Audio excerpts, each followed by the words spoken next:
For years, using AI meant visiting a destination.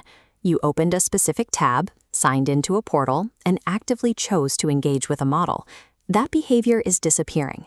Intelligence is being embedded directly into default surfaces, turning AI from a choice into an environmental layer. Apple is integrating this intelligence deep into the iPhone's core. It pulls personal context from your photos, emails, and notes to assist you before you ever think to open an app. Google followed a similar path, placing AI results inside the standard search box. Over 1 billion monthly users are now routed through these summaries as part of their existing search habit. Digital habits now route users into specific models by default.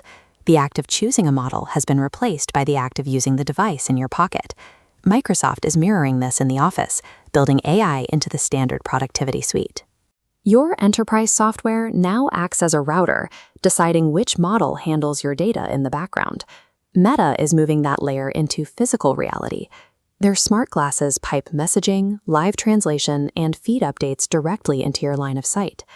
Because these platforms control the routing, governments can now shape access. The U.S. Department of Commerce recently used export directives to disable specific high-end models for foreign nationals. Power in Silicon Valley now belongs to whoever owns the toll booth between the person and the engine. When a corporate toll booth makes invisible routing decisions for you, you lose the ability to see how your outcomes are generated or where your data is actually going. Curious, how does the industry actually know what these invisible systems are doing? Developers rely on a trace. A trace is a raw log of an agent's actions, every prompt, tool call, and step of its logic. But to see these traces, auditors must use proprietary top forms. The evidence remains locked inside a branded corporate dashboard. This creates a logical trap. The only proof of what the system did is held exclusively by the platform being investigated. True independence is impossible when the suspect controls the only record of the events.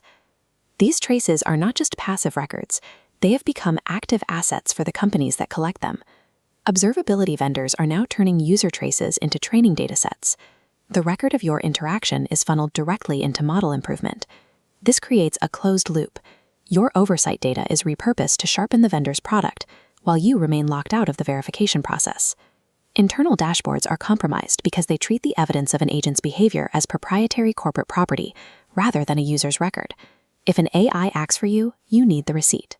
You need a record that can survive outside the vendor's ecosystem. The OpenLine protocol offers a standard for this. It generates auditable frames of reasoning that are independent of any single provider. This represents how the code compiles into a compact, locked digest, turning a complex trace into a stable 5-number summary.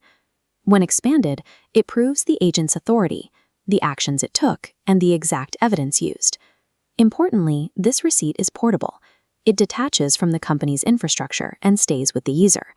Accountability requires a cryptographic document that you own, not a temporary view provided by the platform. Regulators are beginning to move in this direction. The EU AI Act now requires high-risk systems to support automatic event logging so that deployers can maintain control over their own records. But we shouldn't wait for regulation. This shift toward default intelligence requires a new public standard. If a corporate system collects a trace of your life, the proof must be allowed to walk out with you. You cannot audit a system using evidence that only exists inside the system being audited. Without outside evidence, there is no outside audit.